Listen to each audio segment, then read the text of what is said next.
Olá, pessoal, boa noite. Tudo bem com vocês? Que bom estarmos juntos novamente nesta sexta-feira, dia 31 de julho, o último dia do mês de julho, que nós possamos começar o mês de agosto com muita paz, com muita esperança de que dias melhores estão por vir. Nós estamos aqui hoje, nesse que é o 8º episódio, mas que nós vamos estudar o 7º mandamento: não adulterarás. E conosco aqui os nossos queridos amigos que estão conduzindo essa nossa série de estudos sobre os 10 mandamentos de Moisés. Vamos chamar logo o nosso querido Elahá, Jorge Elahá. Muito bom, Elahá, ter você aqui conosco. Boa noite. Boa noite, Ivana. Boa noite a todos que estão ligados conosco através da internet, pelos vários canais que retransmitem essa nossa live. Prazer enorme estar mais uma sexta-feira juntos para mais um estudo. Muito bom. Vamos convidar também o nosso querido Álvaro Mordecai. Álvaro, boa noite, bem-vindo. Olá, Ivana, boa noite. Elahá, meu irmão, tudo em paz? Uma ótima noite a todos que estão nos acompanhando. Que bom estarmos aqui de novo, não é, amigos?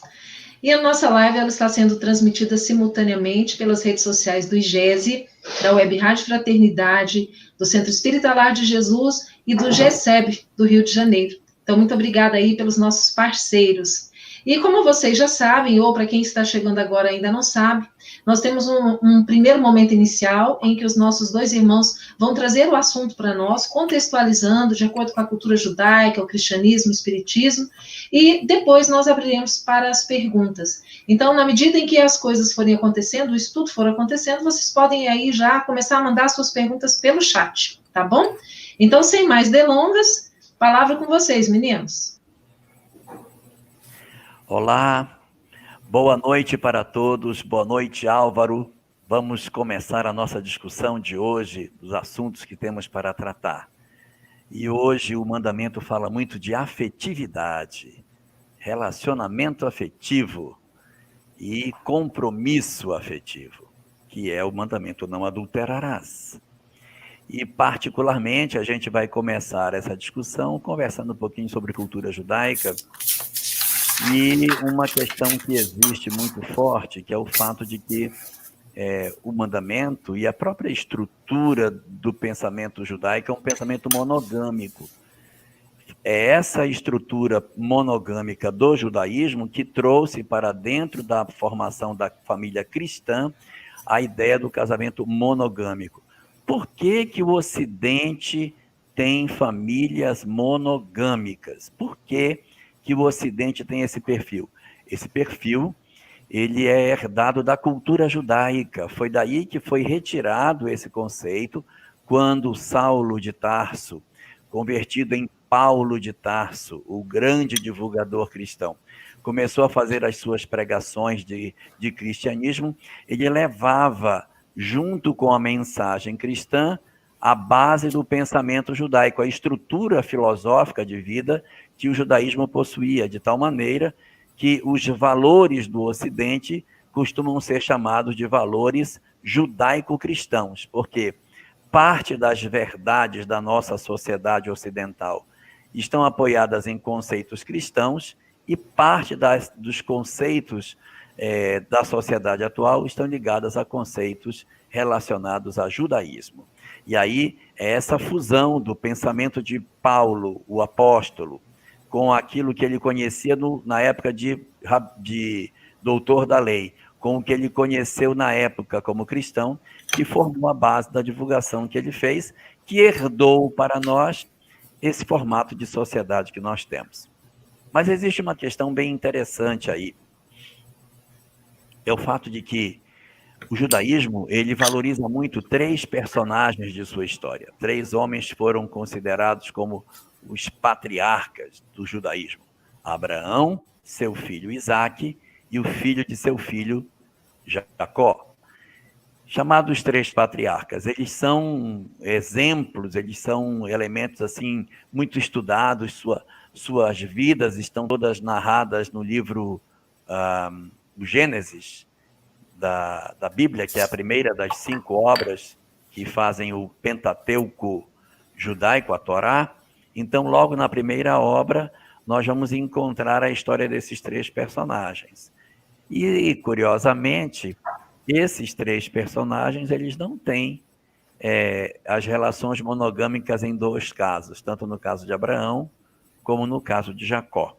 O caso de Abraão, como nós bem sabemos, ele era casado com Sarai ou Sarai, e ele possuía uma outra mulher na sua casa, uma serva, chamada Agar, e ele mantinha, a pedido da própria esposa, relacionamento com as duas, porque Sara já era muito velha, já estava acima da idade para ter filhos, então ela solicitou que ele então engravidasse a escrava para que pudesse ter uma descendência. Então nessa hora quebra-se a ideia da monogamia e nós vamos ter aí a figura de Abraão com 2 esposas, Sara e Agar. Álvaro, você quer comentar alguma coisa sobre essa história de Agar e Abraão e Sara? É interessante, né, que a gente vê nessa história o nascimento do nosso governador espiritual do Brasil, coração do mundo, pátria do Evangelho, Ismael, que vem do hebraico Ishmael, do verbo lishmoa, ouvir, Deus. Porque conta a história que Sara, ela passa a ter ciúmes, muitos ciúmes de Agar, porque imagina, ela se casou, era a primeira esposa, e Agar era escrava. Agora tem uma questão aqui que é bem interessante. Qual? A questão do nome, da nomenclatura, da palavra que se diz ao marido. Porque se Sara fosse falar, esse é Abraão é o meu marido, Abraham, a Baal Sheli, Baali. Então, Baal, em hebraico, é marido. Mas Baal também é dono. Então, se Agar fosse falar, esse é meu dono, meu proprietário, então, porque eu, como sendo escrava, ela iria falar, ele também é meu Baal, ele também é Baali, ele é o meu marido. Então, isso pode ser lido das 2 formas na tradução. E como ele tem um filho com ela, conta o Midrash, a tradição do povo judeu, a tradição oral, que Agar era filha de um faraó egípcio. E ela foi dada de presente, apesar de ser princesa do Egito, pelo encanto que o faraó teve com a santidade de Abraão. Com o encanto do magnetismo daquele homem. Ele chama o Abraão e sua esposa Sara.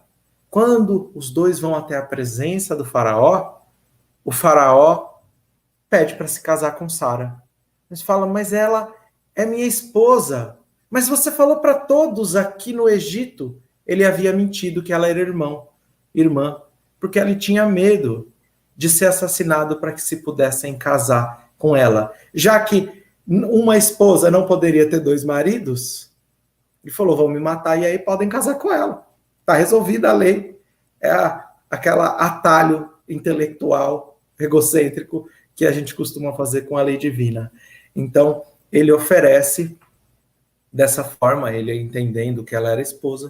O faraó fala, olha, eu prefiro que minha filha seja serva na casa de Abraão. E aqui é claro que a gente está falando num sentido espiritual, sabendo que de Abraão nasce a primeira revelação, sabendo que Abraão, diz a tradição oral do povo judeu, que ele cumpria toda a Torá. Mas toda a Torá, não no sentido de todos os decretos, todos os setis, vamos assim, os detalhes dos quais serão colocados por Moisés. Mas não, mas o todo da lei divina, porque ele era um homem bom, ele era um homem justo. Então eu prefiro que a minha filha sirva, a espiritualização sirva, como diz o primeiro versículo do Evangelho de Mateus, Jesus Cristo, filho de Abraão. É em Abraão que começou tudo. Eu prefiro que minha filha sirva essa casa do que seja rainha. Aqui estamos falando de um Egito, não no sentido dos egípcios, mas do reino material. E aqui a gente encontra já essa questão linguística que mais lá na frente, no mandamento, vai ter algumas questões interessantes com essa palavra Baal, que é marido, pode ser o proprietário. A gente não está sendo aqui machista, mas a gente tem que recorrer ao entendimento dentro do contexto social, cultural, do qual se tinha na época. A gente sabe que marido nenhum manda, é dono de mulher, muito pelo contrário, é elas que estão mandando na gente, né, lá. É verdade. Então, nós temos aí um primeiro patriarca que tem toda essa história, e temos um segundo patriarca, Isaac. Isaac tem uma história diferente, ele tem uma história monogâmica. Sua esposa, Rebeca, é escolhida até por um servo, por Eliezer, que vai até uma outra localidade, pede para quem poderia tirar água para mim. Aí a moça diz, eu tiro água para você e para os seus camelos. Ele disse, essa que vai casar com o meu senhor. Aí leva a Rebeca para casar com Isaac. E ele tem essa única esposa durante toda a vida. Então, Abraão teria tido duas mulheres, a Agar e Sara. Depois da desencarnação de Sara, ele até casa com outra mulher chamada Quetura, mas isso é uma outra história. E já Isaac teria tido só uma mulher. E o terceiro dos patriarcas, chamado Jacó, esse teve 4 mulheres. Ele quis casar com uma irmã, mas acabou sendo dado a ele a irmã da mulher. Ele quis casar com uma mulher e deram a ele a irmã mais velha. Aí ele acabou ficando com a irmã mais velha. Quis casar com a irmã mais nova, aí o tio, que era o pai das meninas, disse, só se você trabalhar mais 7 anos para casar com a segunda. Aí ele trabalhou 7 anos, casou com a segunda. Então ele trabalhou 7 anos para casar com a primeira, casou 7 anos para casar com a segunda e 7 anos para ir embora. Foram 21 anos na casa do tio para poder levar as 2 esposas. Como a segunda esposa, que era a que ele mais amava, não lhe dava filhos, ela então ofereceu a ele a escrava, para que ele tivesse filhos com ela, Zilpa. E ele então tem filhos com Zilpa. Quando a primeira esposa, que era Lia, percebe que a segunda, chamada Raquel, tinha dado a sua escrava, chamada Zilpa, ela entrega Bilha para ele, que era a escrava dela, para que ele também tivesse filho com ela. Então é por isso que Jacó tem 12 filhos. As 12 tribos de Israel, elas descendem dessas 4 mulheres distintas. Jacó, portanto, teve Lia, Raquel, Bilha e Zilpa como esposas. E aí vem a grande questão, como é que pode esses homens, sendo tidos como homens de tanta espiritualidade, negarem um mandamento tão importante como esse? É que esses homens viveram antes que esses mandamentos surgissem. Embora isso seja uma base do judaísmo, esses patriarcas, eles existiram antes que isso se desse. Foi só depois que eles foram para o Egito, que ficaram 400 anos no Egito, que eles saíram de lá, é que nós vamos chegar no Monte Sinai e vai ser recebida essas tábuas da lei, com esses mandamentos que nós estamos falando. Aí, a partir daí, as relações passam a ser monogâmicas, não existe mais a possibilidade de poligamia dentro do judaísmo. E aí, essa herança de monogamia, ela vai avançar na direção do cristianismo, transformando a sociedade ocidental como um todo. Quer dizer, é um pensamento que aparentemente pertence aos judeus, mas ele saiu ecoando em diversas outras culturas à medida que o cristianismo foi levado junto com a mensagem de Jesus, que o judaísmo foi levado junto com a mensagem de Jesus. Elahá, Oi. É interessante essas questões que estão sendo trazidas, porque às vezes a gente fala assim, é só uma questão de curiosidade sobre o judaísmo? Não. Como a gente falou aqui um pouquinho, a história de Agar vai dar origem a Ismael, nosso governador espiritual do Brasil. Só que tem mais questões. Como você narrou aí, o casamento na beira de um poço. Depois a gente vai ver Moisés novamente se casando com Tsipora na beira de um poço. E quando a gente vê aquela passagem da mulher samaritana com Jesus, a gente vai entender também Jesus, como sempre, ou melhor, o Messias, sempre na figura de uma noiva para o povo judeu, e o casamento de Jesus se dando lá no capítulo 4 do Evangelho de João, a passagem da mulher samaritana, realizando um casamento. Um casamento de Jesus com a mulher samaritana? Não. Um casamento espiritual da revelação do Messias para com todas as nações do mundo, o que ela estava ali representando. Então a gente pega esses aspectos culturais, esses mandamentos que a gente tem já discutindo aqui, conversando há vários encontros, e a gente consegue aplicar eles no entendimento do Evangelho.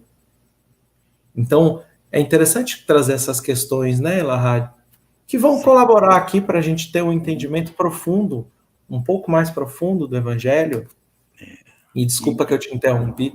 Não, de jeito nenhum. E, assim, interessante que depois que a lei é estabelecida, aí tem um regramento até rígido com relação a essa questão do adultério. Dentro da lei mosaica, a pena era pena por apedrejamento para os que fossem apanhados nessa condição. E é bem curioso isso, porque aponta para as pessoas um modelo de sociedade extremamente rigoroso, em que se uma mulher ela fosse desposada de um outro homem, ou já tivesse casado, se ela fosse noiva, prometida para alguém, e um homem tivesse agredido essa mulher, então era complicado. Aí temos detalhes na lei muito engraçado, que é assim: se houve esse tipo de coisa e a mulher não gritou por socorro, apedreja o homem e a mulher. Ela tem que gritar por socorro. Se gritar por socorro, o apedrejamento é só para ele. Mas se ela não gritar, aí o apedrejamento é para os dois.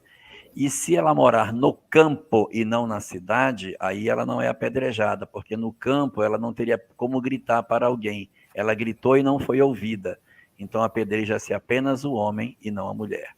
Então tem muitas coisas bem curiosas, como também um ponto em que diz o seguinte: naqueles períodos de senhores feudais, em que havia aqueles senhores donos de terra que exigiam que as mulheres fossem suas antes do casamento, o judaísmo não considera isso como adultério, porque essas condições seriam exigências daquela circunstância social da época. Então acabava acontecendo que eles não eram considerados como culpados dentro dessas circunstâncias. Álvaro, você tem aqui alguma coisa para comentar sobre essa questão?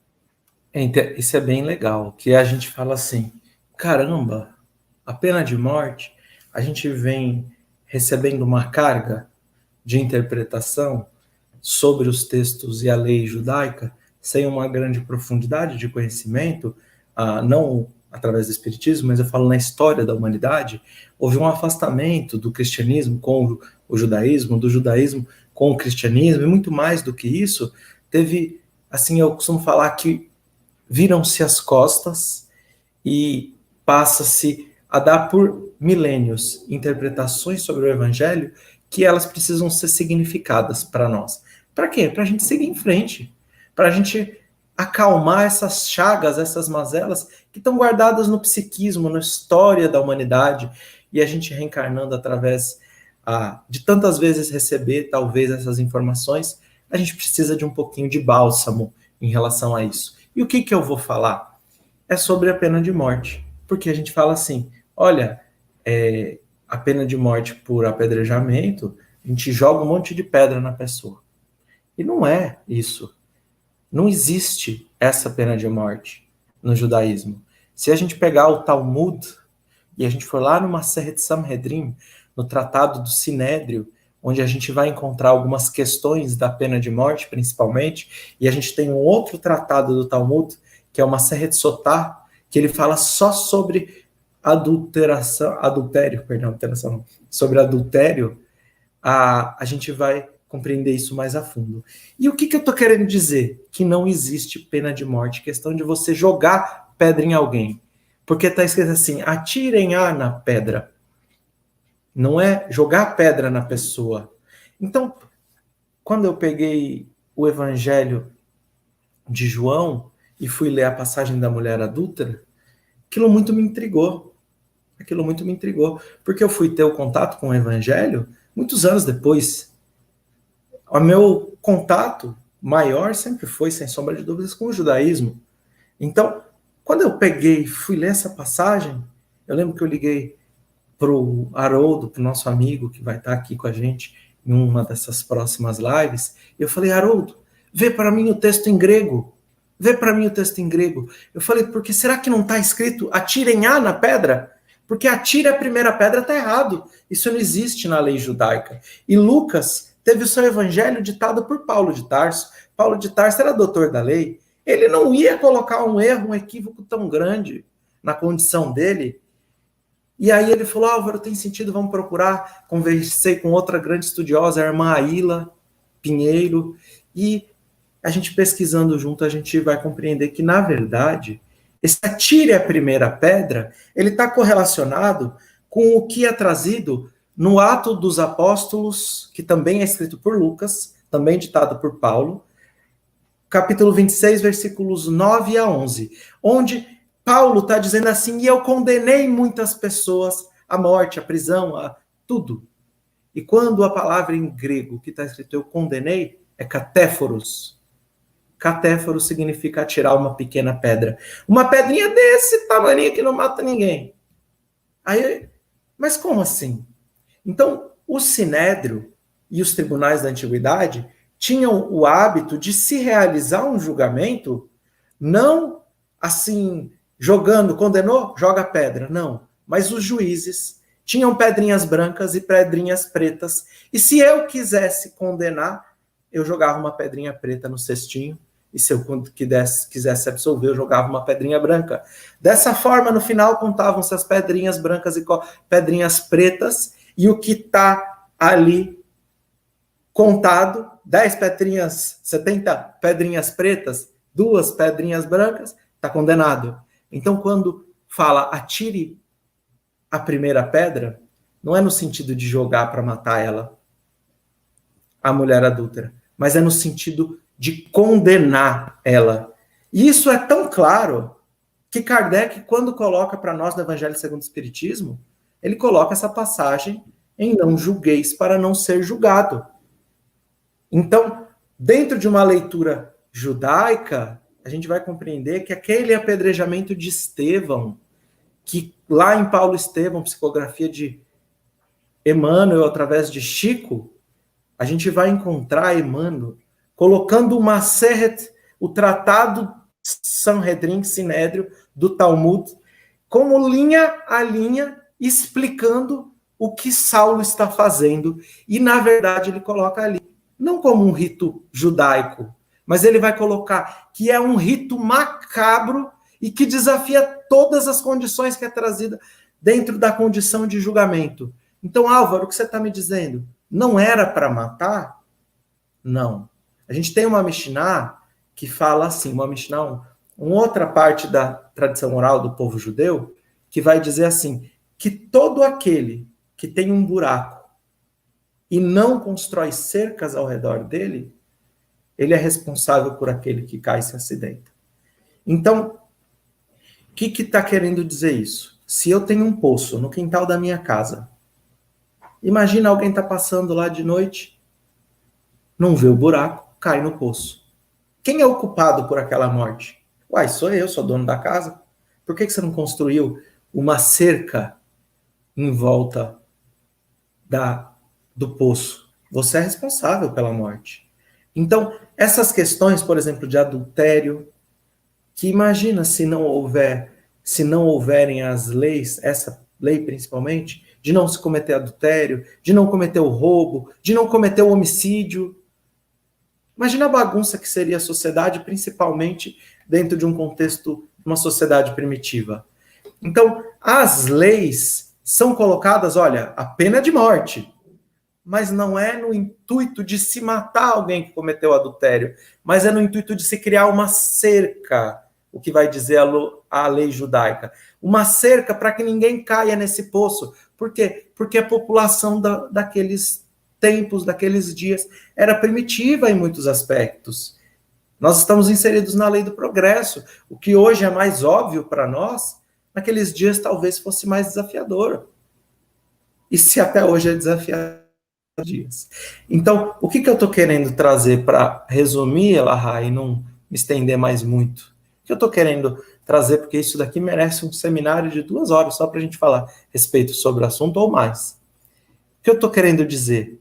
Que essa questão da pena de morte, ela não é tão explícita quanto a gente confabula na nossa mente, na antiguidade, mas que é para demonstrar a gravidade da transgressão, não apenas a essa lei, mas como outras leis que estão correlacionadas à pena de morte.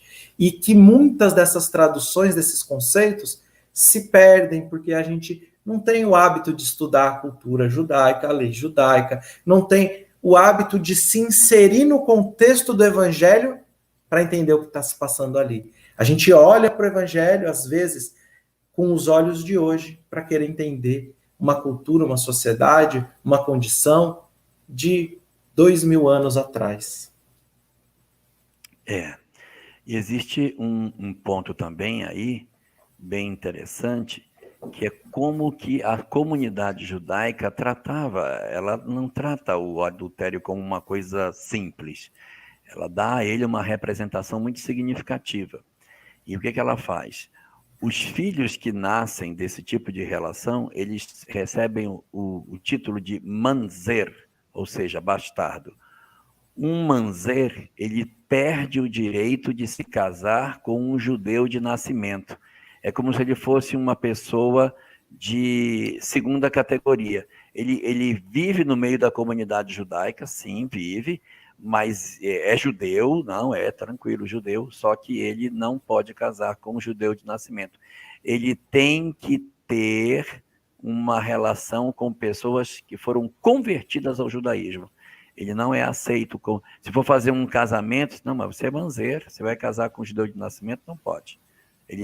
Então, isso é um instrumento que a própria sociedade usa para que você refreie seu ato, porque no momento em que você gera uma criança de uma relação extraconjugal, você está condenando esse menino a ter dentro da comunidade judaica todo um conjunto de condutas e de regras que vão expô-lo durante a vida inteira. Então, isso é exatamente para fazer essa marcação.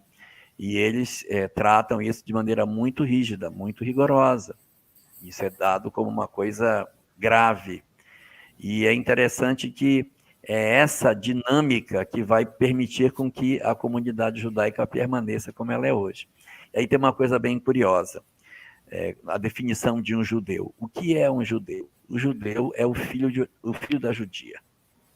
O que é judeu? O judeu é o filho da judia. O que significa dizer? O pai não importa tanto, o que importa é a mãe. Se a mãe for judia, não importa o pai. O pai pode ser de qualquer raça, qualquer religião, o filho será judeu. Mas se o pai for judeu e a mãe não for, o menino não será judeu. Ele será sempre um filho de judeu, mas judeu ele não é, a menos que ele se converta. E aí, as pessoas perguntam, mas por que isso? Esse instrumento é justificado pelos rabinos porque é a mãe que gesta, é a mãe que cria quando pequeno, é ela que dá as primeiras orientações, então é ela que vai dar a diretriz na vida da criança. No IBGE, por exemplo, nós trabalhamos assim.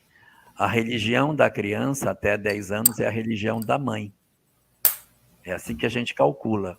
Estou falando isso que eu sou do IBGE. Você faz o censo, as crianças abaixo de 10 anos, se elas não declararem especificamente uma religião, a gente designa a religião da mãe, dada a influência que a mãe tem na formação de visão de mundo dos próprios filhos.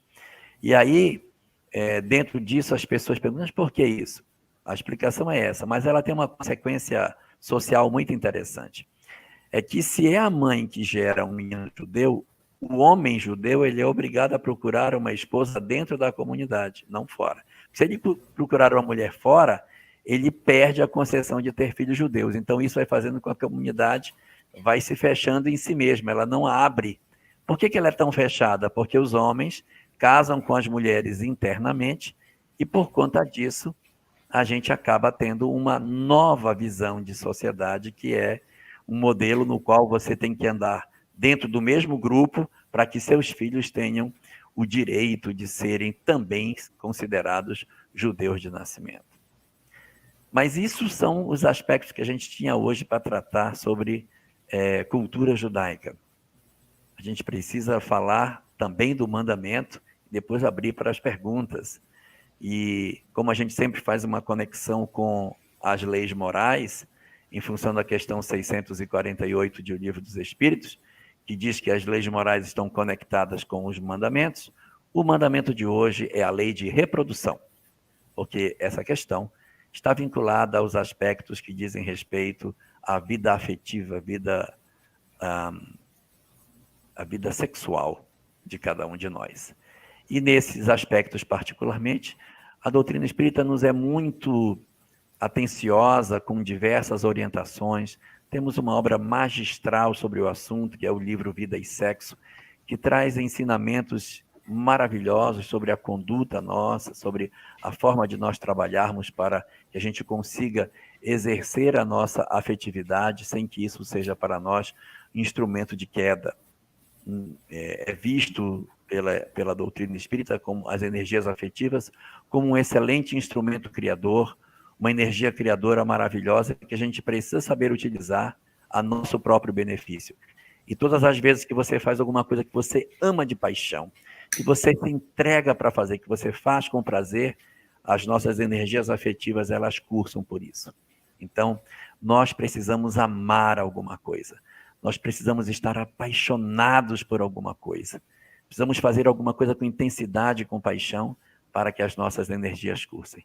Se nós perdermos a paixão pela vida e não fizermos nada apaixonadamente, essas energias afetivas elas se acumularão em nós e elas podem abrir o flanco do nosso eu para que a gente possa ter experiências infelizes e que podem projetar as nossas vidas em processo de sofrimento.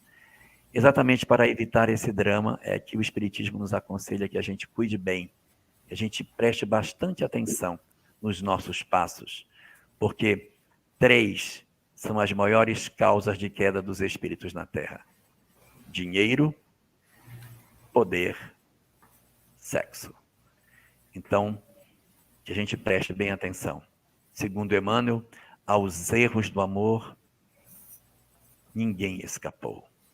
Então, se nós, espíritos que estamos no processo evolutivo da Terra, aqueles que estão encarnando na Terra para o aprendizado, nenhum de nós escapamos das lições infelizes no campo da afetividade, não dando a nenhum de nós o direito de criticarmos a sexualidade de quem quer que seja.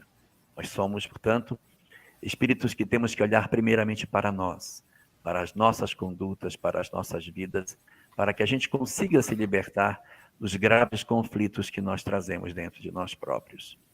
Antes de qualquer manifestação de crítica à vida afetiva de quem quer que seja, paremos, meditemos a nossa própria história, antes de estabelecer qualquer julgamento sobre a vida de quem quer que seja. E é interessante, Elahá, que nessa passagem que a gente falou da mulher adúltera, Jesus escreve com o dedo na areia. Justamente, e ela é trazida, e em primeiro momento ele se cala, deixando bem explícito isso que você nos diz, que a Terra escreve tudo aquilo que nós, cada um de nós, estamos realizando. Isso está registrado na consciência individual. E no momento certo, isso será cobrado por nossa consciência e a gente vai buscar essa expiação, essa reparação, essa transformação. Deixando claro aqui que não importa o que a mulher estava fazendo naquele momento, Jesus não estava olhando para isso, mas a Terra registrava na sua consciência os seus atos. Apenas quando a moral dele é colocada em xeque, em teste, é que ele coloca os seus ensinamentos, que são ensinamentos que, apesar de estarem totalmente expostas às fragilidades daquela mulher, e não apenas a dela, de todos que ali estavam reunidos ao redor, ele acolhe a cada um deles, e aqueles que não conseguem lidar com o que sua consciência aponta. Um por um vão saindo, do mais velho ao mais novo. Começar Então, pelos mais velhos. essa passagem é bem legal e traz muito Tem sobre... muitas questões ali dentro. Muitas. A começar pelo homem que estava ausente. Exato. Cadê o homem? Mas eu queria destacar agora especificamente sobre o mandamento em si. A gente vem a cada semana discutindo um mandamento em particular. E eu queria que a gente prestasse atenção num fato. Nós temos 5 mandamentos na primeira tábua e temos 5 mandamentos na segunda. 5 numa e 5 na outra. Na primeira das tábuas, nós temos 4 mandamentos da relação do homem com Deus e um mandamento da relação do homem com seus pais, família. Aí fechou uma tábua. E agora nós temos 5 últimos mandamentos. Nós estamos nessa segunda tábua. Esses 5 mandamentos, todos são da relação do homem com o próximo. Já não se discute mais o pensamento a relação do homem com Deus, nem com seus pais, com família, nada. Agora é eu com o outro. E tem uma coisa bastante curiosa nessa dinâmica. É que desses 5 mandamentos, a gente já deve ter visto que a Igreja Católica fala muito disso, que os pecados são de 3 tipos, né? Pecado, atos, palavras e pensamentos. A gente peca por atos, por palavras e por pensamento. E quando Jesus está no Sermão do Monte, que ele vai explicar o que é amar os inimigos, ele divide o amor aos inimigos em 3 etapas. Amai os vossos inimigos. Aí, primeiro, fazei bem aos que vos aborrecem. Então, isso é com atos. Bendizei os que vos maldizem. É com palavras, falar bem de quem falar mal. E o terceiro, orai pelos que vos perseguem e vos caluniam. Pensamento. Aqui também, os 5 mandamentos na relação com o próximo também são atos, palavras e pensamento. Os 3 primeiros são atos. O ato de matar, o ato de adulterar, o ato de roubar. Depois vem um de palavras. Não prestar falso testemunho. E por último, a cobiça, que é pensamento, é desejo. Então, atos, palavras, pensamentos.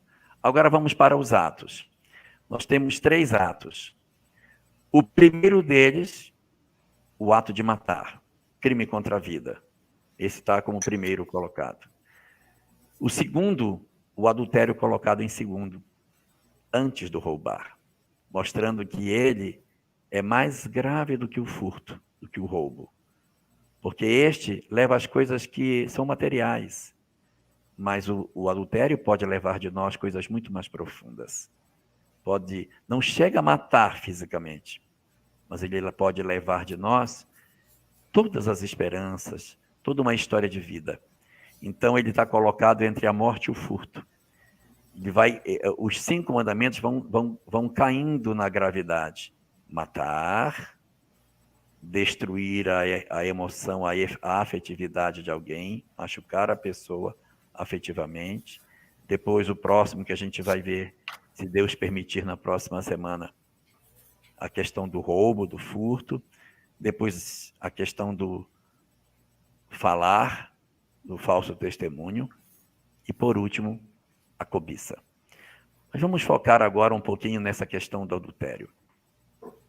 A gente falou, Elahá também, a gente comentou, na última semana, nas 2 últimas, aliás, na última, que os mandamentos, eles estão correlacionados dentro disso que você trouxe com uma forma bem brilhante. Então, a gente tem o primeiro correlacionado ao 6º, que a gente comentou dele semana passada. A gente tem o segundo relacionado ao 7º. E qual que é o segundo mandamento? Não terás outros deuses diante de mim. Não farás escultura, né? E qual é o nosso? Não cometerás adultério? O que isso tem a ver?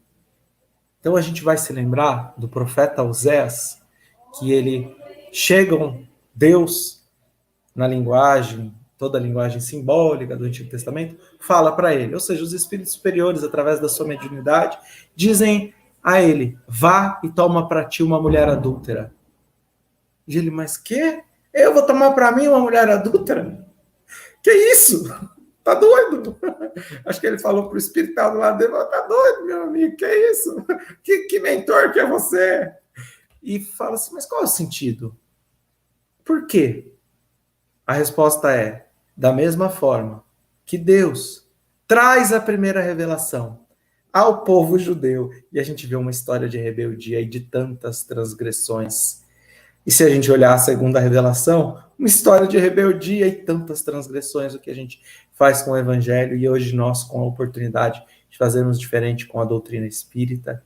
Então, da mesma forma que Deus é fiel a cada um de nós, mesmo nós ainda não tendo essa fidelidade de nossos corações para com Deus, Ele está querendo dizer, olha, você tem que aprender desse amor incondicional. Não no sentido que ele tinha que se casar com uma mulher adúltera, mas no sentido de mostrar o amor mais sublime e divino, que nunca se ofende, que em todos os momentos nos guia com a providência divina, que compreende o universo íntimo, particular, individual de cada um de nós, e se cometemos erros, como nós aqui falamos, no momento certo a consciência vai apontar os erros da maneira da qual efetivamente nós devemos refletir. Então esse mandamento, apesar de estar falando aqui do adultério, da relação dos homens, nessa correlação que a gente faz dos mandamentos de uma tábua para com outra, está trazendo a reflexão também de quão fiéis nós somos para com as leis divinas, para com o amor de Deus em nossos corações. E assim, eu quero só voltar a destacar um ponto no seguinte sentido. A gente está colocando isso aqui não na ideia de dar lição de moral a ninguém, mas de destacar a importância da gente preservar as nossas relações como uma forma de nós garantirmos uma maior capacidade de êxito na existência. Então, aqueles de nós que por algum motivo tenhamos tido dificuldade nas relações afetivas que nós temos, que a gente faça um esforço, que a gente empreenda um esforço que a gente possa para reduzir as chances de falha da nossa parte, que a gente se esforce, que a gente tente manter uma observância maior nas nossas orações, na nossa busca de algo melhor. Existe uma mensagem de Joana de Ângeles sobre essa questão, que ela diz o seguinte: se você já errou, se você já deu vários passos numa direção que não deveria dar, não se desespere, apenas pare e volte. Não dê mais passos. Você já fez, você já errou, não se desespere. Mas diga assim, eu não quero mais isso, eu quero uma nova história. E tente fazer o processo de retorno pelo caminho, sem excesso de culpa, sem desesperos por conta de determinadas opções que a gente tomou na vida, mas fazermos um esforço de empreender uma mudança. Não há como a gente empreender mudança no mundo sem esforço. Quando a gente fala da transformação moral, ela não vai acontecer sem uma busca interna de vitórias e de lutas, às vezes derrotas, mas é assim, é no esforço de sermos diferentes, na tentativa de vencermos as nossas imperfeições que a gente vai conseguir esse êxito. Então ninguém pense que as mudanças elas vão acontecer sem nenhum instrumento de disciplina, sem nenhum esforço pessoal. Às vezes a gente vai ter dificuldade, vai ter quedas, mas é assim que a gente vai se construindo e vai melhorando. E a gente tem que aprender a se auto-perdoar para que a gente possa caminhar. A gente não pode ficar se auto-punindo a vida inteira por determinados equívocos que a gente às vezes cometeu num momento anterior, quando a nossa compreensão de vida não era a que a gente tem hoje. Então, todos esses fatores precisam ser considerados para que a gente não carregue culpa excessiva que nos impeça de dar os passos seguintes na nossa caminhada. Mas, em todo caso, o esforço deve ser esse. O esforço deve ser o esforço de nós buscarmos efetivamente dar um passo à frente nesse grande fenômeno de vitória sobre a nossa própria intimidade. E eu queria destacar, dentro dessa questão do não adulterarás, uma segunda leitura que é muito importante que a gente faça. Todas as vezes que você corrompe uma verdade, todas as vezes que você altera algo que é legítimo para uma coisa ilegítima, você está corrompendo, você está adulterando. Nós adulteramos boletins, adulteramos documentos, adulteramos verdades, adulteramos produtos.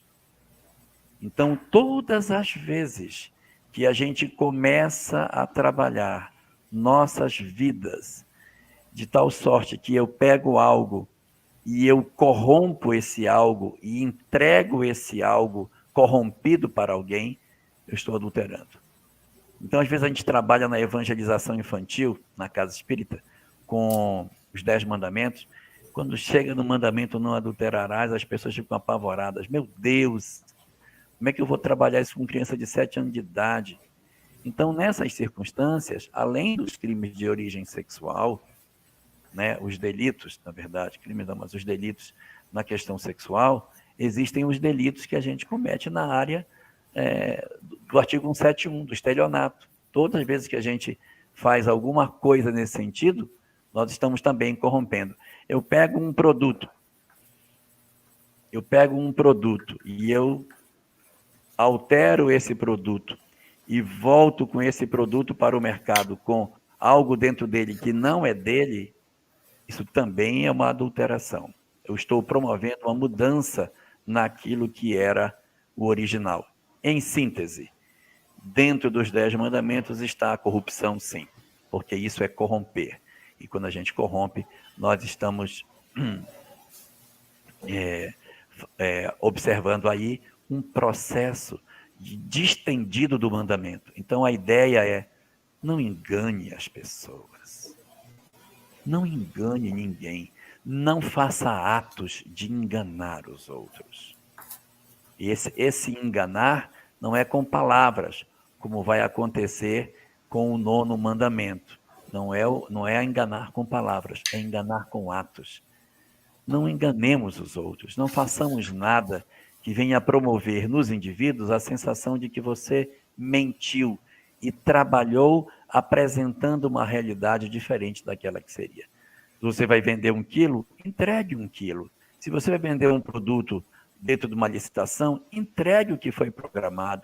Não minta, não falha, não corrompa, não pegue o caminho infeliz que pode levar a muitos problemas nesta existência e nas próximas. Então, isso tudo está dentro da questão desse mesmo mandamento, para que a gente não tenha uma leitura estreita, apenas focado unicamente no aspecto afetivo, que é a primeira leitura imediata que a gente pode fazer dessa questão em particular.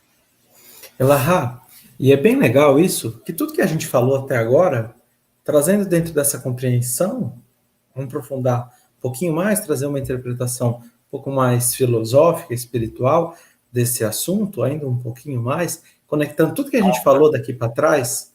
Álvaro, Oi. Quero só dar boa noite ao professor Celestino, que acabou de... Severino Celestino, acabou de chegar. Uma boa noite, professor. Uma ótima noite ao professor Severino, nosso grande amigo. Então, dentro dessa questão do adultério, conectando tudo aquilo que a gente trouxe, se eu vou adulterar algo, de certo tem um propósito. E independente do que nós estejamos adulterando, o que está explícito aqui é o ego, é a supervalorização do eu e a desvalorização do próximo. É o orgulho, o egoísmo sendo colocado aqui de um ponto de vista onde nós deixamos de honrar, de servir a Deus, para que então nós estejamos nos dobrando, curvando as nossas paixões humanas. Então está aqui aquilo que a gente falou, da correlação desse mandamento com o segundo, não criar outros deuses, que a gente falou que esses deuses não são só deuses estátuas, mas também são deuses como a vaidade, o orgulho, o egoísmo. E quando Jesus está lá naquele capítulo 4 de João, que ele está conversando com a mulher samaritana, ele diz a ela assim, olha, vai e chama teu marido. Lembra como eu falei que chama marido? Baal. Vai e chama teu Baal. Lembra que Baal, também Baalim, ela fica envergonhada, encabulada. Jesus olha para ela e fala, pois tivestes, outros 4 tivestes, e o que tem hoje não teu o és. Baalim, maridos em hebraico, Baalim. Esse plural já não é marido, já não é dono. Baalim são ídolos. O que Jesus está dizendo para ela? Olha, você se curvou a muitos ídolos, há muitas idolatrias na sua vida, mas agora a proposta que estou dando para você é beba dessa água. Não importa, como você disse, Elahá, o que você fez no passado, não importa o teu ontem, não importa o teu hoje, até esse momento, o que você fez, não importa. O que importa é a oportunidade de renovação que o Evangelho traz para nós, que a doutrina espírita traz através da reencarnação. E mesmo aquele erro que a gente fala assim, puxa, eu cometi o maior de todos os adultérios para com as leis divinas. Não importa. A gente tem o hoje, a gente tem o agora para construir um novo amanhã. E a gente tem a reencarnação, que dá todas as condições da gente apaziguar todos os débitos que talvez a nossa consciência não esteja nem pronta a enxergar. E isso é suficiente para que os nossos esforços estejam na transformação do eu. Porque como ela falou nas palavras de Emmanuel, eu não tenho nenhuma autoridade moral para falar sobre adultério do ponto de vista amoroso, afetivo. E não só eu, nenhum de nós talvez tenhamos. Mas todos nós temos a infinitude dos tempos e temos a bênção do hoje. Temos a bênção do agora, dessa reencarnação. Para a gente começar a, quem sabe, beber um pouquinho mais, buscar saciar a nossa sede do Espírito com a água do Evangelho, e não mais com a água do mar, que é salobra e que dá mais sede, não mais com a materialidade, com as paixões humanas. Então, acho que a gente consegue trazer essas passagens do Evangelho que foram colocadas, junto com essa passagem, esse mandamento, como uma reflexão para o nosso hoje, para o nosso dia a dia, com o que nos traz a doutrina espírita, nessa oportunidade de transformação. Essa questão aí da mulher samaritana, e a palavra maridos ser idêntica à palavra ídolos, ela é fundamental para o entendimento da passagem.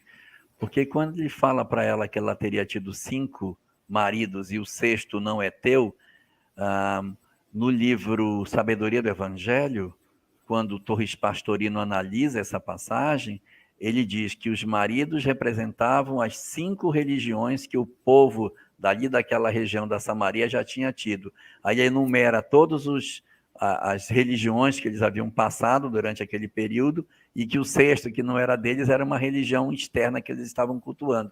E aí a gente fica assim, mas puxa, mas essa conexão de marido com deuses ficou meio forçada aqui do Pastorino.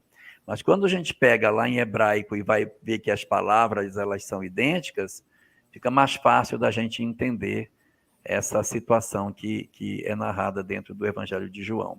Isso é muito interessante, né? O valor da gente ir buscar essas informações para poder fazer esse trabalho. Mas todas essas questões que a gente está falando, elas convergem todas para um aspecto íntimo de cada um de nós, para uma reflexão muito mais profunda do que é que nós viemos fazer aqui. Então, a gente, quando estiver vivendo momentos desse tipo, a gente deve parar e dizer, eu preciso relembrar quem eu sou. Eu preciso relembrar o que eu vim fazer e o propósito que Deus tem para mim. Se nós nos atentarmos para o propósito divino daquilo que Deus desenhou para as nossas vidas, vamos encontrar instrumentação interna suficiente para que a gente tenha mais força para superar os nossos momentos de conflito e, ao mesmo tempo, lidar com a situação do companheiro ou da companheira. Nós que temos o conhecimento espírita, temos que refletir que pelo conhecimento que o Espiritismo nos faculta, entender que existe a questão da obsessão, que existe o problema de que o outro pode estar fazendo um esforço enorme, mas ele não consegue.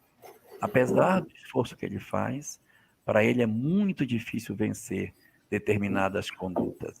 Então, a gente também precisa trabalhar o nosso eu para que você não tenha mágoa, não tenha ódio do companheiro, para que não complique a nossa história futura. Porque se você desenvolve ódio, desenvolve um desamor profundo por alguém, você pode atrair essa pessoa para dentro da sua casa numa próxima existência. Isso não vai ser nada bom. Então, façamos um esforço para trabalhar a nossa emoção, a nossa afetividade e fazer a leitura espiritual de todas as coisas, sejam os dramas nossos, dos outros ou dos nossos companheiros, para que o Espiritismo faça sentido nas nossas vidas. E a gente entenda que o mandamento é uma regra específica nos alertando do que não fazer.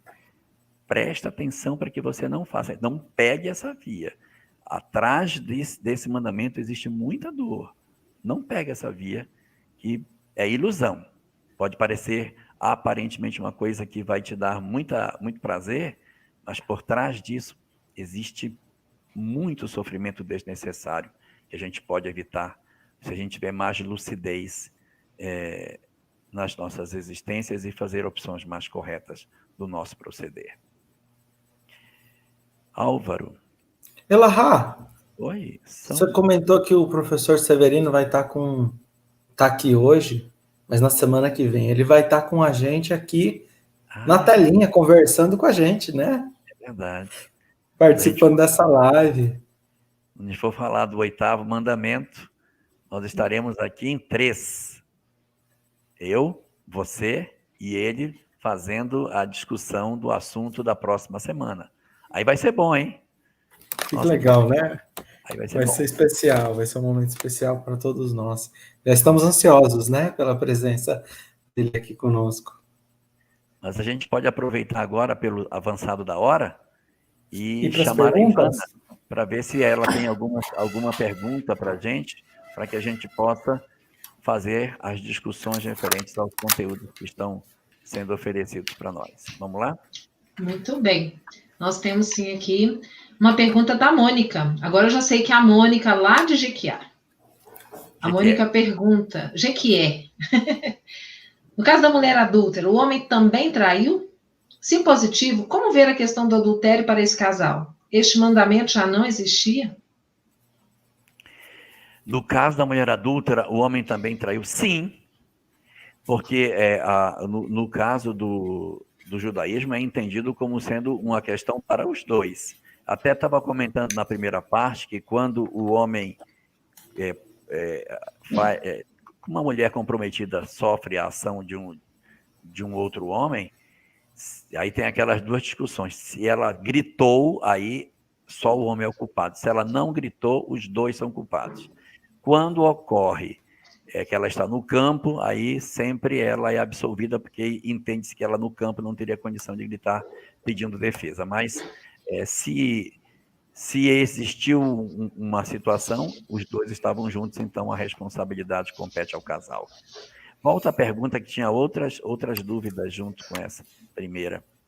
Tá, peraí que eu queria comentar também que é bem... você quer responder mais outra, né? Ela da mesma, né? Se positivo, como ver a questão do adultério para este casal? Sim, os dois são responsabilizados. Na lei judaica, os dois. E esse mandamento já existia? Sim, ele já existia e, portanto, havia a punição para ele. Nas tábuas da lei, nas Luhot, havia o mandamento, mas depois havia um detalhamento de uma apropriação mais clara da lei, detalhando, no caso, cidade, campo, se ela já era casada, se não era. Então, há num outro momento, detalhes específicos sobre condições em que o fenômeno acontecia. Fala, Álvaro. E tem um versículo, livro de Levíticos, capítulo 20, versículo 10, quem quiser depois consultar. Se um homem cometer um adultério com uma mulher de outro homem, com a mulher de seu próximo, tanto o adúltero e a adúltera terão, está no plural, no hebraico, está no plural, terão. Então, quando a mulher é trazida sozinha, tem uma reflexão muito grande aqui. Porque todo o contexto dessa passagem, que ela não está aqui no capítulo, salvo engano, 8, ele está no capítulo 7 do Evangelho de João, o contexto... então, a passagem está no 8, mas o contexto está no 7. Ah, sim. A passagem é o capítulo 8, mas o contexto da passagem, que sem o contexto, a gente às vezes perde a passagem, perde muito, mas aqui estava se acontecendo, o que estava acontecendo era a festa de Sukkot. E dois costumes da festa de Sukkot, a festa dos tabernáculos, festa das cabanas, na tradição judaica, é a festa que faz a memória da proteção de vida no tempo em que foi peregrino o povo de Israel no deserto. Então, dentro desse contexto, Jesus fala duas passagens. Qual? Eu sou a luz do mundo, porque naquela noite, em Jerusalém se acendiam tochas e a cidade ficava como dia. Então ele fala, olha, a luz física, ritualística que está sendo colocada aqui, não é essa a luz que efetivamente clareia Jerusalém, mas eu sou a luz do mundo. E outra questão é que essa festa está correlacionada à cerimônia da libação. Pegava-se água do poço de Siloé e levava-se peregrinando até o templo de Jerusalém. E Jesus vai falar um pouco mais à frente, todo aquele que tiver sede, vem a mim. Existe uma série de perseguições a Jesus, porque ele traz um contexto revolucionário para um império. Qual? Ele está falando de um reinado. E o único reinado que você poderia servir é Roma. Então, se Jesus fosse apoiado pelos sacerdotes do templo, o que ia acontecer? Roma iria contra os sacerdotes. Não querendo cortar aquele vínculo político, quando Jesus fala essas questões e é apontado como um líder messiânico no sentido de estabelecer um reino no coração dos homens, aqui Jesus está trazendo um desafio muito grande. Essa mulher, ela é trazida no dia seguinte, onde Jesus é levado à polícia do templo, os trabalhadores do templo vão até ele e tentam prender ele, não conseguem por causa da autoridade moral, por causa das multidões que andavam com ele. Então essa mulher é trazida como uma cilada para Jesus. E a pergunta é, se isso aconteceu na madrugada, porque essas tochas eram acesas na madrugada, e o capítulo 8 começa dizendo, Jesus, na manhã seguinte, volta ao pátio do templo. A questão aqui que está sendo colocada, onde arrumaram essa mulher adúltera tão rápido? Então a mulher já era conhecida como adúltera. E se ela foi pega tão rápida, aqueles que levaram ela já sabiam que ela adulterava, que ela era muito provavelmente uma meretriz, uma prostituta daqueles dias que atendia o alto escalão do templo. Então o homem não foi trazido porque era um dos amigos daqueles que estavam juntos. Então essa passagem ela é riquíssima, ela é lindíssima, e eu vou dizer que é uma das passagens mais difíceis de se entender com profundidade do Evangelho. Álvaro, a Regina pergunta para você. Explica melhor sobre o apedrejamento de Estevão. O apedrejamento de Estevão, ele é bem interessante que Emmanuel, quando está trazendo, ele coloca algumas passagens. Então eu vou falar as palavras de Emmanuel sobre Saulo. Saulo, ele se empolga com seu espírito de vingança ao ver Estevão, que lhe expunha a humilhações públicas. A elite do templo depositava muita confiança no vigor de Saulo. Saulo tinha vaidade ferida, orgulho racial, instinto de domínio, e ele odiava aquele crucificado, porque Estevão falava dele.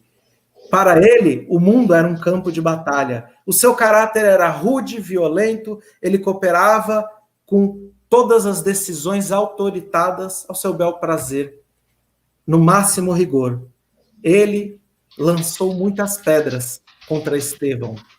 Então, aqui, a gente está vendo um contexto onde ele sim está sendo apedrejado, mas não sob um ritual, sobre o cumprimento de uma lei judaica, mas sobre a explicitude de como nós temos a condição de adulterar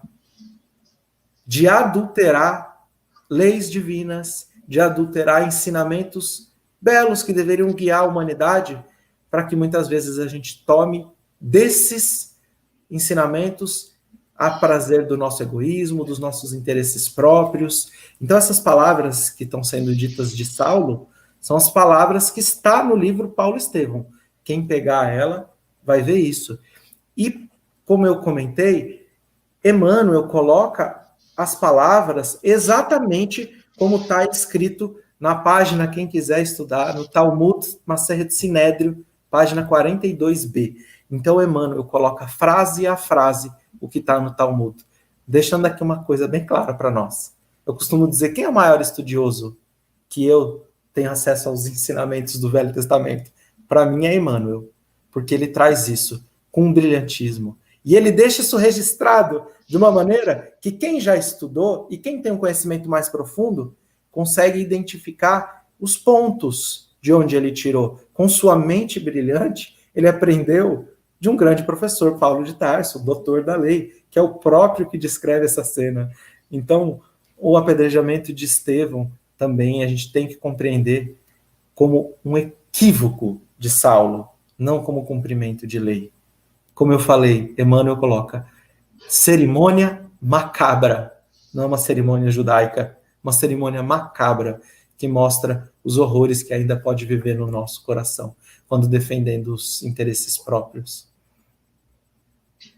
Bom, temos agora a pergunta da Carmen Silvia. Se atirar a primeira pedra seria começar o julgamento, qual seria então a pena para quem fosse condenado pelo adultério? Posso responder, Lahá? Por favor. Então, o Maseret Sotá e as penas de morte dizem o seguinte, que para uma pessoa ser condenada à morte, ela tem que ser condenada, pega com testemunhas, 3 vezes. Inclusive, no livro Paulo Estevão, Emmanuel escreve para nós que, por exemplo, no caso de Estevão, que foi apedrejado, ele coloca que os líderes das sinagogas locais que atiraram as pedras em um sentido de honra. Por que isso? Porque a testemunha que apresenta a acusação é a que deve empurrar no precipício. Então a pena de morte era jogar a pessoa de um precipício em cima de uma pedra. Então aqueles homens que Emmanuel está dizendo que jogaram as pedras em Estevão, eles foram as falsas testemunhas, e Emmanuel coloca isso claro, foram trazidas falsas testemunhas, que são esses líderes das sinagogas. Então, pode colocar de novo a pergunta, por favor, Ivana? Tá, assim que eu conseguir localizá-la, porque eu já estou procurando por outras aqui no chat. Então é colocada essa... qual seria a pena que ela deveria ter? Lembrei. Então, se ela fosse pega 3 vezes, com testemunhas, e na terceira vez, depois de julgada, ela não apresentasse um arrependimento, porque mesmo que ela falasse, olha, eu sou culpada, mas eu me arrependo, ela já estava absolvida da pena de morte. Mesmo assim, se ela não apresentasse, então uma Maseret Sanhedrin vai dizer que ela tem que ser levada para bem longe do templo, Estevão é morto dentro, Emmanuel coloca que é no átrio do templo em função disso. Sim. Então, ela deveria ser colocada bem longe, porque no caminho ela poderia se arrepender. E está escrito no livro que Paulo segurava um tecido púrpura. Por quê? Porque quando ela fosse condenada, alguém fosse condenado, no caso Estevão aqui, ou a mulher, se ela estivesse num julgamento, Paulo deveria, ou o juiz deveria levantar aquele tecido para que as pessoas que estivessem bem longe tivessem a oportunidade de, sabendo que ela vai ser condenada, apresentar uma defesa de um terceiro. Ou seja, a pessoa ser condenada à morte no judaísmo era raríssimo. E o Talmud diz assim, se uma única pessoa foi condenada à morte por um único sinédrio, toda a geração conjunta estava condenada com sangues nas mãos. Por quê? Porque não é possível que não tivesse ninguém no povo que pudesse se defender e enxergar com benevolência as atitudes de uma pessoa. Essa pessoa deveria ir lá e falar, olha, eu não concordo com isso. E aquele testemunho deveria ser válido diante de um julgamento. Então, o intuito da condenação não é matar, mas é mostrar a gravidade da transgressão. Acho que ficou claro, Ivana? Deu para entender? Será? Que é complexo, né? Eu falei muita coisa, né, Lara? Olha, mas a Rosimeire pergunta para o Jorge. O homem estava ausente porque ele tinha certeza de que ele inventou. Ele tentou conquistar a mulher e esta não o aceitou. Efraim foi? Existem alguns textos na obra de Irmão X e na obra da própria Amélia Rodrigues que tratam esses bastidores desses eventos, mas esses textos a gente quando lê e pensa na licença poética que muitas vezes são colocados para garantir um entendimento muito mais parabólico do que a gente possa dizer, não, isso aqui é exato, isso é isso mesmo. Mas existe ali a construção de imagens, tem vários textos compostos pelo Irmão X que a gente percebe que ali é a licença poética para a construção de um cenário que identifique melhor essas condições. Então, não dá para a gente asseverar de maneira cabal que exatamente isso seria o elemento que teria acontecido. Então, não dá para a gente trabalhar por esse lado. A gente fica mais no campo das hipóteses, até porque o Evangelho de João foi o último a ser escrito, já tinha quase 100 anos quando escreveu, vai ser lá pelo ano 90, então muita coisa havia acontecido e essas histórias elas foram copiadas, e aí a gente apenas lê, ouve, vê o que existe, mas a gente não pode dar uma resposta cabal de que não, realmente é isso que tem, porque o próprio texto ele não oferece a segurança para que a gente afirme isso, de maneira que a gente diga, sim, foi exatamente isso que aconteceu. E é interessante, Elahá, que dentro disso que você falou, não são todos os pergaminhos que se encontram essa passagem da mulher adúltera. Sim. Por Existe quê? uma obra chamada O que Jesus disse, o que Jesus não disse, quem mudou a Bíblia e por quê. Esse é o nome do livro. E nessa obra ele chega a dizer que existem pergaminhos antigos do Evangelho de João que não narram essa passagem do apedrejamento. Algumas, do ponto de vista linguístico, do contexto da história, a gente até pode entender que sim, a passagem não apresenta nada que possa parecer que não foi verídico o fato. Mas o que alguns estudiosos atestam é que esse pergaminho, essa passagem, por se viver numa sociedade dentro de um contexto patriarcal, imagina aqui pais, filhos, estudando essa passagem, lendo o pergaminho e falando, olha aqui, a mulher adúltera foi perdoada. Então, alguns que contratavam os copistas e pagavam para os copistas, para os escribas, copia esse pergaminho para mim e fala, tira essa parte aí, porque vai que minha filha ou minha mulher resolve, dentro do contexto patriarcal, resolve, então cometeu a transgressão dessa, e aí vai saber que o evangelho perdoa tudo. Então, é por isso que alguns estudiosos... Eles copiavam, não há nenhuma garantia absoluta na legitimidade daquilo que está colocado. Muito bem. Ó, nós temos uma outra pergunta aqui. É Carmen, não é, Jorge? A tua amiga, Carmen Belmont? Então. Por que as mulheres são mais usadas na Bíblia para tratar do adultério? Reflexos da sociedade profundamente patriarcal da época? Sim. Quais as lições que podemos fazer para as mulheres de hoje?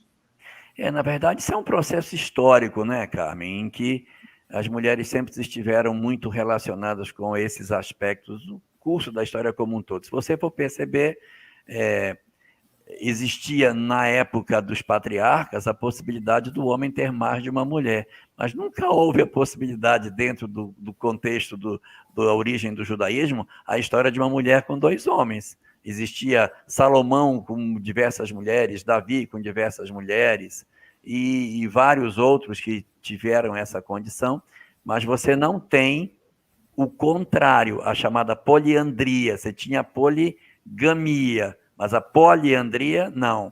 Uma mulher com vários homens, essa condição não está. E se você for perceber o processo histórico de construção do ideário do Ocidente, a mulher, ela sempre... O nome do livro da mudança é o que Jesus disse, o que Jesus não disse, quem mudou a Bíblia e por quê. Esse é o nome do livro, Carmen. Então, ao longo do processo histórico, você vai perceber na Idade Média o cavaleiro nas cruzadas e a mulher trancada no castelo, toda reprimida ali dentro. Então, isso é um fenômeno histórico de muitos e muitos séculos. A mulher foi votar no Brasil a partir do governo Vargas, então é um fenômeno no qual ela vem sempre sendo considerada como um elemento de segunda categoria. Aristóteles dizia que Deus criou o cosmos, a luz e o homem. E o reverso se fez pelo contrário, que é o caos, a escuridão e a mulher. Então, você vê que os conceitos eram muito estranhos, né? E, na época de Kardec, tem um fascículo da Revista Espírita, onde Kardec coloca, é claro que essa pergunta é uma pergunta de provocação, você vai lendo no texto, vê que ela é uma pergunta de provocação, mas o título em cima é A Mulher Tem Alma?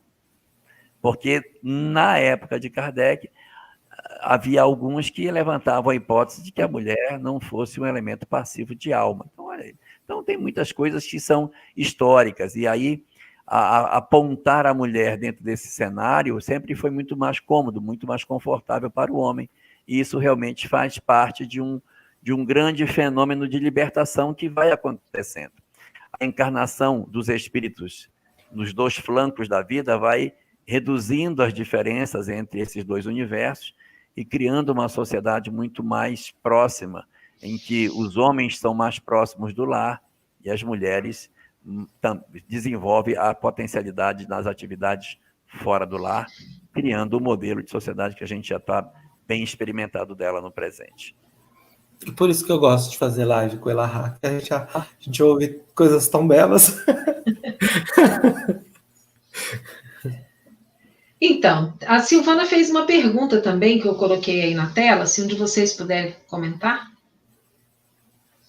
Então, foi o que a gente explicou. No livro Paulo e Estevão, fica bem claro que Estevão foi apedrejado. Sim, a gente não está discutindo que ele foi apedrejado, ele foi. O que nós estávamos trazendo é um entendimento sobre a pena de morte, sobre o apedrejamento dentro da lei judaica, dentro do que se passava, e a gente está mostrando aqui, como eu adoro uma frase que o Haroldo fala, assim, eu morro de medo das pessoas muito inteligentes, porque elas têm a capacidade de pegar, de transformar a nossa mente e de mostrar um ponto de vista que às vezes é totalmente equivocado. Então a gente vê isso na história da humanidade, com diversas situações, como por exemplo o Evangelho, com a Inquisição sem nenhum olhar condenativo à Igreja Católica, com todo respeito à história, aos equívocos que eu costumo dizer, não foram eles, fomos nós, humanidade, que fizemos os equívocos, não apenas com a primeira revelação, mas com o Evangelho e etc. Mas o que essa passagem está mostrando para nós é a capacidade, o intelecto de Paulo, aliás, de Saulo, para transformar a lei judaica e colocar essa lei para servir o seu egoísmo, e não apenas isso. O nível intelectual desse homem é tão alto que ele convence 72 do Sinédrio, 71 do Sinédrio, a tomarem e a apoiarem a sua decisão macabra, terrorista no sentido humano, a apoiarem um ponto de vista e o apedrejamento de um homem que, sem sombra de dúvidas, que espírito, um dos espíritos, quem sabe, mais evoluídos que caminhou sobre essa terra, e ele vai ter futuramente esse espírito, do ponto de vista evolutivo, como seu mentor, como seu espírito protetor. Então, esse livro é uma obra ímpar da Lavra Mediúnica de Emmanuel, que a proposta é a gente refletir sobre o que a gente está fazendo. A gente é espírita, a maior parte das pessoas que estão aqui são espíritas, têm um grande conhecimento sobre leis divinas, reencarnação. O que a gente está fazendo com isso na nossa vida? Será que às vezes a gente não é um pouquinho Estevão? Aliás, um pouquinho Saulo? Será que às vezes a gente não tem que se inspirar um pouco mais em Estevão? Então, acho que a reflexão da passagem não é uma condenação a ninguém especificamente, nem um grupo, mas é uma reflexão íntima nossa. Muito bom. Olha, nós temos uma pergunta da Kátia, que não é sobre o tema, mas se vocês puderem, né, falar com ela sobre isso, ela pergunta sobre a doação de órgãos. Dizem que Chico Xavier era contra, o que vocês podem nos dizer? Não é que ele fosse contra, é que Chico Xavier, quando desencarnou, tinha 92 anos, então ele já estava para lá de Bagdá. E a preocupação, ele não doou seus órgãos, nada do Chico foi doado. Aí, puxa, mas por que ele não doou?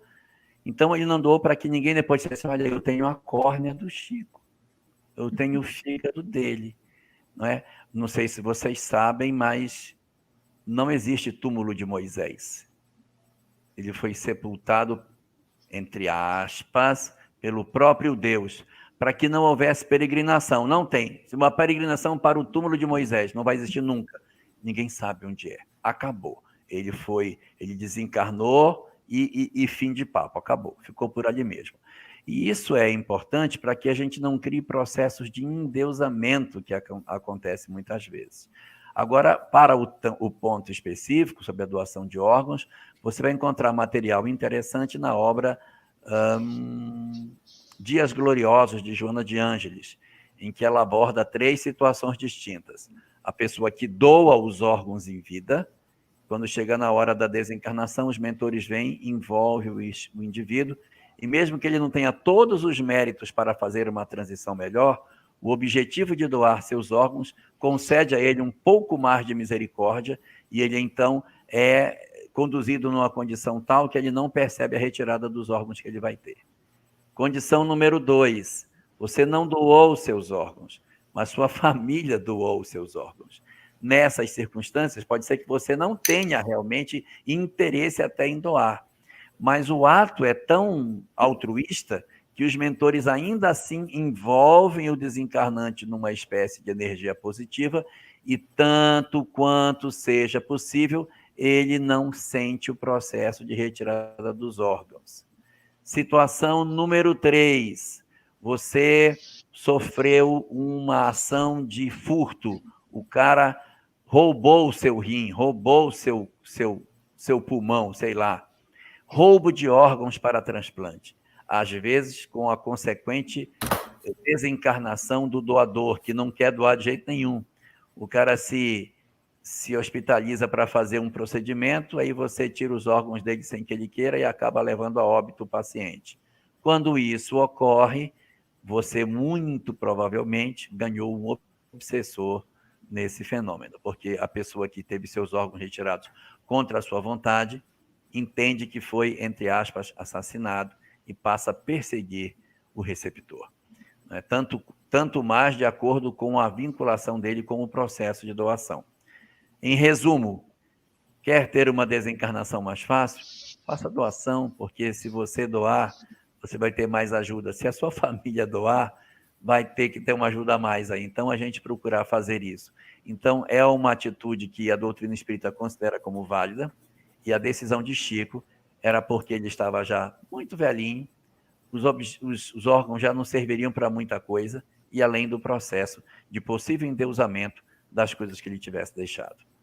Ele até fala, né, Elahá, se a gente se lembrar, no Pinga Fogo, sobre o futuro, que ocorreriam as doações, a criação de órgãos plásticos, e que naquele momento era importante ainda a doação de órgãos, mas que no futuro da humanidade a gente já tem, né, alguns órgãos. A gente já está nesse futuro que Chico anunciou.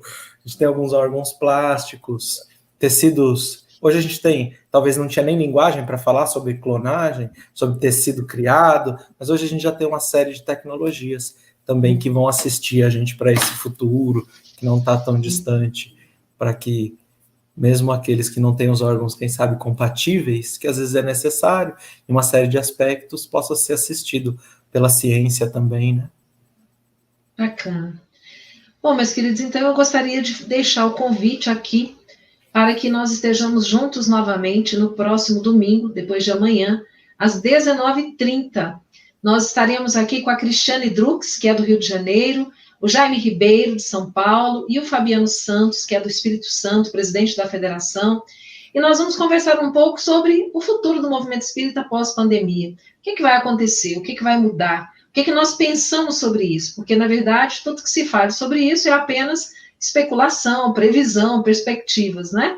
Então, nós estaremos aqui conversando sobre isso e nós convidamos a todos vocês que possam também participar conosco.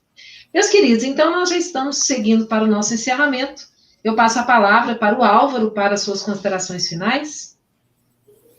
Mais uma vez, uma gratidão imensa. Estamos ansiosos para a próxima sexta com a presença do nosso convidado especial, professor Severino Celestino, e que a gente possa refletir um pouquinho sobre, não a literalidade desse mandamento, mas sobre o quanto talvez nós possamos, ainda em alguns aspectos orgulhosos, egoístas, do nosso coração egoístico, do nosso coração, talvez ainda está adulterando em alguns aspectos essa lei divina que nos chama para a renovação, que nos chama para o retorno à luz que brilha dentro de cada um de nós, para o encandear dessas centelhas divinas.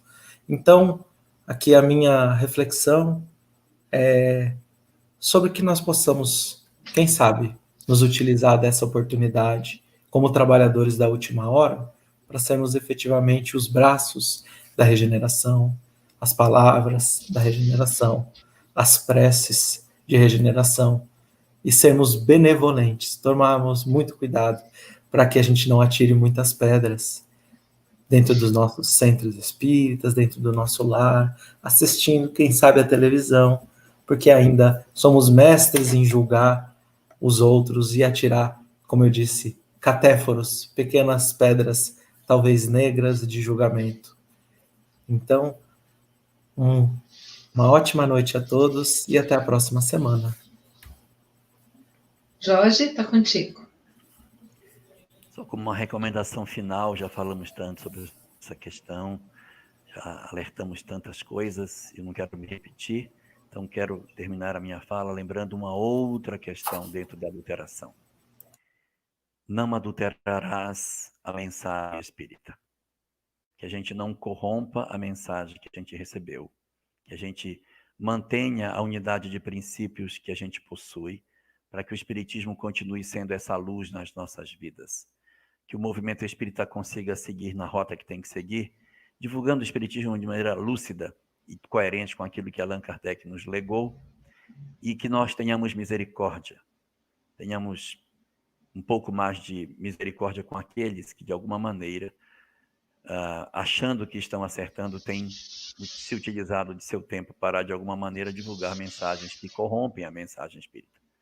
Tenhamos misericórdia nas nossas almas e façamos da nossa parte o nosso esforço para que nós não sejamos também adúlteros da mensagem cristã, adúlteros da mensagem espírita, para as futuras gerações que deverão beber água tão limpa como aquela que nos foi oferecida. Muito bem, nós também queremos muito agradecer ao Álvaro, ao Elahá, a todos vocês que estão aí nos acompanhando. Próxima semana vocês viram que vai ser uma live especial com a presença do nosso querido Severino Celestino, então nós esperamos todos vocês na próxima semana. Mas antes de nós finalizarmos, Elahá, você pode fazer a nossa prece de encerramento? Posso sim. Vamos orar para terminar o nosso estudo de hoje?